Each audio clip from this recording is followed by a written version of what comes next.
Okay, good morning students, class 9।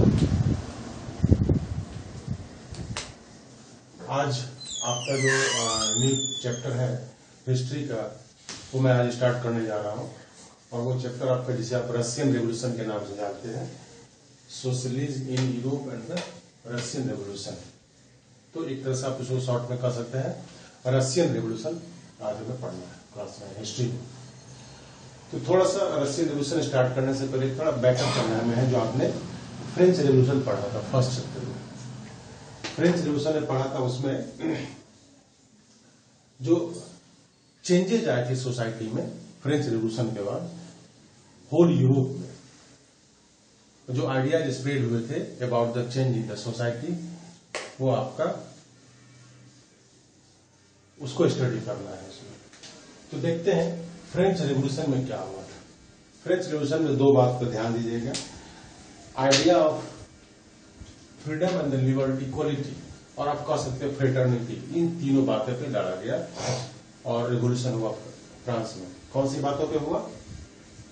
Freedom, equality and the fraternity पे हुआ। और इस आइडिया के थ्रू ही होल यूरोप में सोसाइटी के स्ट्रक्चर में चेंजेज आए। सोसाइटी जो पहले यूरोप में था, mostly in the hand of the first state and the second state. Society तीन स्टेट में बटे थे, जो कि मैंने आपको लास्ट फ्रेंच रेवोल्यूशन में बताया था, first state, second state and the third state.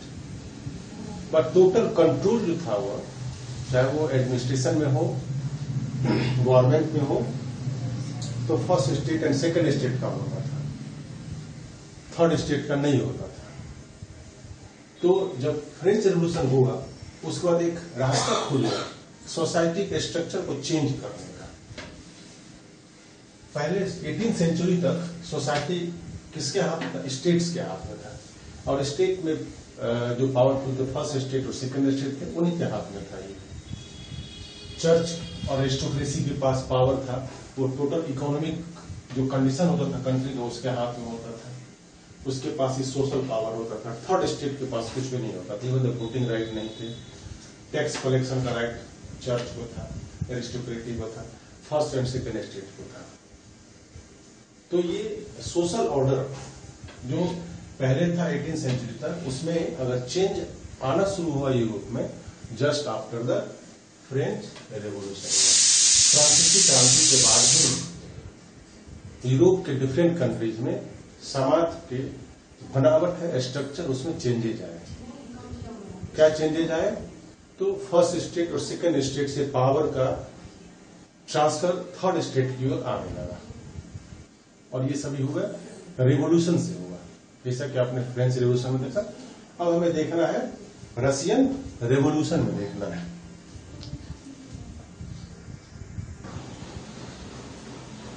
Socialism in Europe and the Russian revolution में आप देखेंगे सोसाइटी जो रशिया की थी, वह तीन पार्ट में बटी थी, liberals, radicals and the conservatives. और इस तीनों का अलग अलग आइडियाज था about the change in the society. Society में चेंजेज करने के, सोसाइटी में चेंजेज लाने के इस तीनों के अलग अलग आइडियाज। लिबरल्स अलग सोच था, रेडिकल अलग सोच था, और कंजर्वेटिव का अलग सोच था। लिबरल क्या सोचते थे about the change in the society? They wanted to change society, वो टोटली सोसाइटी को चेंज करना चाहते हैं। आप सोचते हैं कि सर सोसाइटी चेंज अब क्या करें? तो मैंने आपको पहले बता दिया, होल यूरोप में सोसाइटी लगभग स्टेट्स में बटे हुए थे, first state, second state and the third state. और फर्स्ट और सेकंड स्टेट को ही मोस्टली सारे तरह के राइट्स प्रोवाइड से प्रिविलेज मिला हुआ था यूरोप में और रशिया में। तो उस सोसाइटी के जो ऑर्डर थे उसको चेंज करना चाहते थे लिबरल्स चाहते थे। लिबरल्स चाहते थे कि एक ऐसा देश है जो सभी रिलीजन को टॉलरेट कर सके, सभी रिलीजन को एक्सेप्ट कर सके, किसी को डिनाई नहीं कर सके। ये अपोज करते थे डायनेस्टिक रूलर्स, क्योंकि उस समय यूरोप के मोस्ट ऑफ द कंट्रीज में डायनेस्टिक रूलर थे, जिसे आप मोनार्की कह सकते हैं। मोनार्की में क्या होता है? फादर अगर किंग है तो उसके एल्डर सन को, एल्डेस्ट सन को फिर सन किंग बना दिया जाता है। ये डायनेस्टिक रूल था, वंशानुगत शासक था। ये सब इसको अपोज करते थे। Wanted safeguard the rights of the people, against the government. Government के अगेंस्ट में वो चाहते थे कि लोग जो है, देश के अंदर जनता है, उसके राइट्स की रक्षा हो, उन्हें different types of rights provide किए जाए। जो गवर्नमेंट से डायनेस्टिक रूल, वो पीपल को राइट्स नहीं प्रोवाइड करती थी, तो उसे राइट्स मिले। लिबरल चाहते थे self regard the rights. Representative government वो चाहते थे कि देश के अंदर डायनेस्टिक रूल खत्म हो जाए, मोनार्क खत्म हो जाए और रिप्रेजेंटेटिव शासन देश के अंदर आए, इलेक्टेड गवर्नमेंट देश के अंदर आए, इलेक्टेड पार्लियामेंट हो और एक वेल जुडिशियरी जो इंडिपेंडेंट जुडिशियरी हो। डायनेस्टिक रूल के अंदर जुडिशियरी इंडिपेंडेंट नहीं होती थी, उसका अपॉइंटमेंट राजा करता था, किंग करता था और हमेशा वो उसके फेवर में डिसीजन लेता था। तो इस तरह के जो आइडियाज थे वो कौन स्प्रेड करना चाहते थे? लिबरल्स। लिबरल का ये थिंकिंग था। लिबरल्स, हालांकि लिबरल्स ने लोगों के लिए राइट्स का डिमांड किया। वो चाहते थे सभी रिलीजन के पीपल देश के अंदर रहे, सभी को टॉलरेट किया जाए, इलेक्टेड रिप्रेजेंटेटिव हो, इंडिपेंडेंट जुडिशियरी हो, लेकिन साथ साथ वो डेमोक्रेट भी नहीं थे। जो लिबरल्स थे वो डेमोक्रेट भी नहीं थे। क्या डेमोक्रेट्स कहने से मतलब है कि वो डेमोक्रेटिक नेचर उनके अंदर नहीं था। वो क्या था? वो नहीं चाहते थे कि यूनिवर्सल रिटर्न फ्रेंचाइज हो, या यूनिवर्सल रिटर्न फ्रेंचाइज से मतलब ऑल द एजिंग पीपल जिनका एज वोटिंग के लायक है, उन सभी को वोट राइट मिले। इवन मेन, वुमेन और डिफरेंट रिलीजन्स, कास्ट क्रीड के ऊपर डिस्क्रिमिनेशन नहीं हो, सभी को वोटिंग राइट हो। ये नहीं चाहते थे लिबरल्स। वो चाहते थे कि वोटिंग राइट उसे मिले जिनके पास प्रॉपर्टी है और जो टैक्स प्रोवाइड कर पाते उन्हें मिले वोटिंग राइट्स। साथ साथ वो वुमेन को ही वोटिंग राइट देना पसंद नहीं करते थे। तो इस बेस पर कह सकते हैं कि जो लिबरल्स थे, they were not democrats but they wanted change in the society. Naturally, they wanted to oppose the monarchy and to oppose the dynastic rules. This was the ideas of the liberals. अभी आपने इसके पहले देखा liberals के ideas को पढ़ा। Europe में जो लिबरल सोसाइटी में थे उनका क्या थिंकिंग था और वो सोसाइटी में चेंजेस क्यों चाहते थे और किस तरह के चेंजेस चाहते थे। बट द सेम टाइम आप देखेंगे रेडिकल्स, जो यूरोप में रेडिकल्स ग्रुप्स थे, वो क्या सोचते थे? उनका सोच था नेशन एक ऐसा हो जो मेजॉरिटी ऑफ पॉपुलेशन की हो, मीन्स जिस पॉपुलेशन की संख्या देश में ज्यादा हो उसका ही गवर्नमेंट हो उस कंट्री में। ये थिंकिंग था आपको रेडिकल्स का। ये वुमेन सफरेगेट को सपोर्ट करते थे, जैसा कि लिबरल्स ने अपोज किया था, ये वुमेन को वोटिंग राइट नहीं दिया जाए। This is the main difference between the radicals and the liberals. Radical चाहते थे वुमेन को वोटिंग राइट मिलना चाहिए, लिबरल चाहते थे वुमेन को वोटिंग राइट नहीं मिलना चाहिए। रेडिकल अपोज करते थे privilege, landlords and the factory owner, जैसा कि आपने 9 में पढ़ा था, फ्रेंच रेवोल्यूशन में पढ़ा है कि उसमें प्रिविलेज मिला हुआ था बाय बर्थ लैंडलॉर्ड्स को, फर्स्ट स्टेट सेकंड स्टेट को, और जो factory honours, wealthy factory honours जो थे उन सभी को प्रिविलेज मिला था। इस प्रिविलेज का वो अपोज करते थे। कौन? रेडिकल्स अपोज करते थे। ये अपोज नहीं करते थे प्राइवेट प्रॉपर्टी का, ये इनका सोच था कि people should have the private property, but oppose करते थे कंसंट्रेशन ऑफ द प्रॉपर्टी। किसी एक हाथ में बड़े पैमाने पे प्रॉपर्टी का कंसंट्रेशन नहीं होना चाहिए, इसका ये अपोज करते थे। This was the idea of the radicals. इसमें थोड़े से रेडिकल्स और लिबरल्स में थोड़े से अंतर थे, जैसा कि आपने देखा वुमेन सफरेगेट का और प्राइवेट प्रॉपर्टी का। अब आ जाते हम लोग है कंजर्वेटिव्स का। कंजर्वेटिव्स का आइडिया टोटल डिफरेंट था। ये अपोज करते थे, लिबरल्स एंड रेडिकल्स का अपोज करते थे, इनके आइडियाज को टोटली अपोज करते थे। ये अपोज करते थे idea of change. 18th century तक होल यूरोप में चेंज के आइडियाज को एक्सेप्ट नहीं करते थे। They never wanted to change in the society. Society का क्या ऑर्डर था? First state, second state, dynastic rule, monarchy, इन सभी को वो एक्सेप्ट करना नहीं चाहते थे। ये नहीं चाहते थे कि रिप्रेजेंटेटिव गवर्नमेंट हो, तो इस तरह के चेंजेज वो नहीं चाहते थे। लेकिन 19th सेंचुरी आते आते इनमें थोड़ी सी चेंजेज आई और तब ये चाहने लगे कि चेंज तो हो सोसाइटी में, but past should be respected. जो पीछे का जो बीता हुआ है जो, और जो कंजर्वेटिव्स है उनको रेस्पेक्ट मिलना चाहिए और चेंजेस होने चाहिए, स्लो प्रोसेस में चेंजेस होने चाहिए। सो this was the conservative ideas. तो ये तीनों का radicals, conservative and the liberals के जो आइडियाज थे, ये आपको रशियन रिवॉल्यूशन में इनके ये आइडियाज थे। ओके,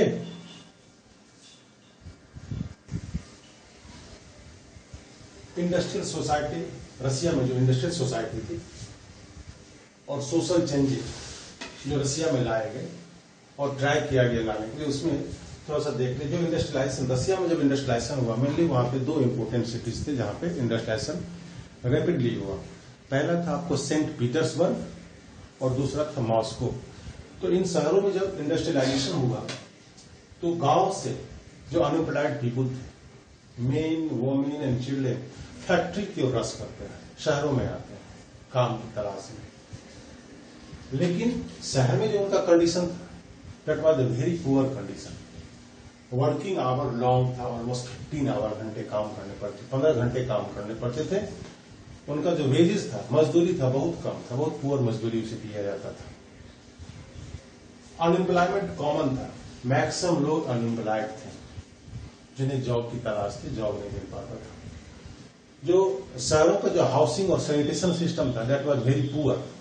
जो घर की व्यवस्था थी, रहने की व्यवस्था थी, या जो सफाई की व्यवस्था थी, बहुत पुअर था। और इस प्रॉब्लम को सॉर्ट आउट करना चाहते थे लिबरल्स एंड द रेडिकल्स। यही conservative never wanted to solve the problem, to solve the problem of the people और the unemployed people.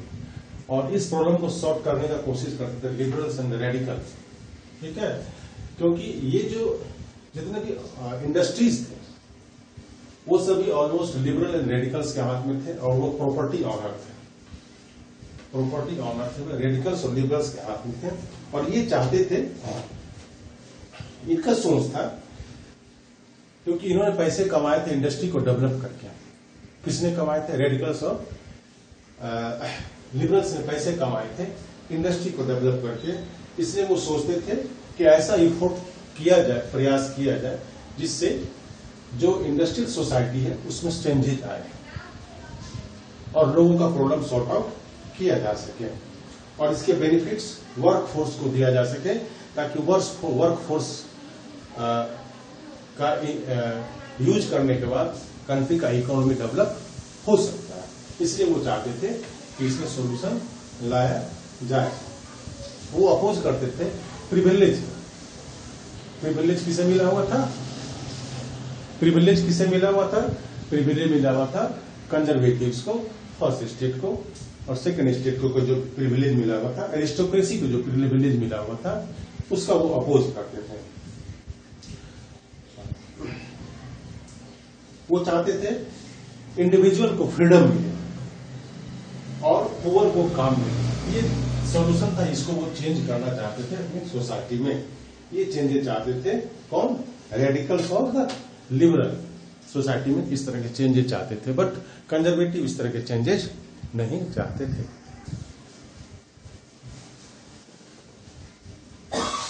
Industrial society या सोशल चेंजेस में जो सोसाइटी में चेंज लाना चाह रहे थे, उसमें आप देख लें कुछ नेशनलिस्ट और लिबरल्स और रेडिकल्स वो चाहते थे कि होल यूरोप में इंपोर्टेंट जो कंट्रीज है, फ्रांस है, जर्मनी है, इटली और रशिया है, इसमें चेंजेस लाना चाहते थे। बट चेंजेस रेवोल्यूशन के थ्रू लाना चाहते थे वो चेंजेस। ये चेंजेस वो क्या चाहते थे? उससे पहले थोड़ा सा आगे चले हम। 1815 में just after defeat of the Napoleon Bonaparte के डिफीट के बाद होल यूरोप में मोस्टली आप देखेंगे फ्रांस, जर्मनी, इटली और रशिया में कंजर्वेटिव गवर्नमेंट का फाउंडेशन होगा, जिसे आप कह सकते हैं डायनेस्टिक रूल कर सकते, जिससे आप मोनार्क कर सकते, उसका एस्टेब्लिशमेंट हो गया नेपोलियन के डिफीट के बाद 1815 में। तो ये जो नेशनलिस्ट ये चाहते थे कि जो ये डायनेस्टिक रूल है, ये जो मोनार्क है और कंजर्वेटिव गवर्नमेंट जिसे करते हैं, उसका ओवरथ्रो कर दिया जाए, हटा दिया जाए। लेकिन हटेंगे कैसे? विदाउट रेवोल्यूशन हट नहीं सकते हैं, उनके लिए रेवोल्यूशन करना पड़ेगा। जो नेशनलिस्ट चाहते थे, रेवोल्यूशन करना चाहते थे नेशनलिस्ट, और लिबरल्स एंड रेडिकल चाहते थे। नेशनलिस्ट हमेशा बात करते थे रेवोल्यूशन का, और उनका थिंक था कि इससे रेवोल्यूशन करने से एक नेशन का क्रिएशन होगा जिसमें सिटीजन को इक्वल राइट प्रोवाइड रहेगा। जो नेशनलिस्ट का जो आइडिया था कि रिवोल्यूशन करने के बाद एक इस तरह के नेशन का क्रिएशन होगा जिसमें सिटीजन को इक्वल राइट प्रोवाइड होंगे। कंजर्वेटिव में और मोनार्क में, डायनेस्टिक रूल में सभी सिटीजन को इक्वल राइट प्रोवाइड नहीं किया गया था। तो ये थिंकिंग था नेशनलिस्ट का। और उसमें जो सबसे इंपॉर्टेंट एक जो नेशनलिस्ट है, जिप्सी मैजनी था, जो इटली का रहने वाला था, और उसने ही कॉन्स्पायर किया था। उसने ही एक तरह से रिवोल्यूशन स्टार्ट किया फर्स्ट टाइम इटली से, कॉन्स्पिरेशन किया उसने। और कई आप कह सकते हो उसको सेक्रेट सोसाइटी का फाउंडेशन किया। कार्बोनेरी एक सेक्रेट सोसाइटी से पहले उसका वो मेंबर बना, उसके बाद उसने 2 सेक्रेट सोसाइटी का फाउंडेशन किया, यंग इटली और यंग जर्मनी। और उसमें रेवोल्यूशनरीज और नेशनलिस्ट को उसने मेंबर बनाया उसका, और अपोज किया किसका, मोनार्क का, और कंजर्वेटिव गवर्नमेंट का अपोज किया वहां पे, और तब रिवोल्यूशन स्टार्ट किया गया। So this was the ideas of the radicals, liberals and the conservatives in Europe. They wanted to how to change the society in Europe. वो चाहते थे कि सोसाइटी में, यूरोप की सोसाइटी में किस तरह की चेंजेस लाया जाए।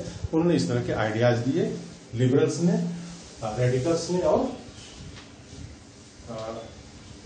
कंजर्वेटिव्स ने। ठीक है, अब इसके आगे मैं आपको एक क्वेश्चन दे रहा हूं, इस क्वेश्चन को आप सॉल्व करके तो फिर उसे आप शाम के 7 बजे सेंड करेंगे। ओके, आपके सामने 2 क्वेश्चन है, इंपॉर्टेंट क्वेश्चन।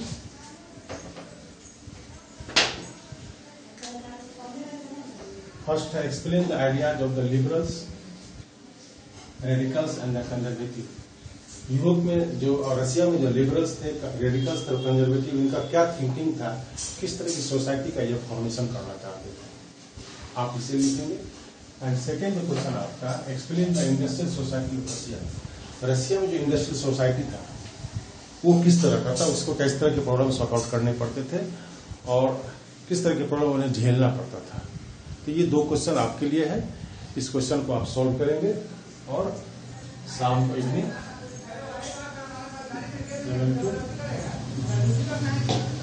8 PM में आप इसे सेंड करेंगे।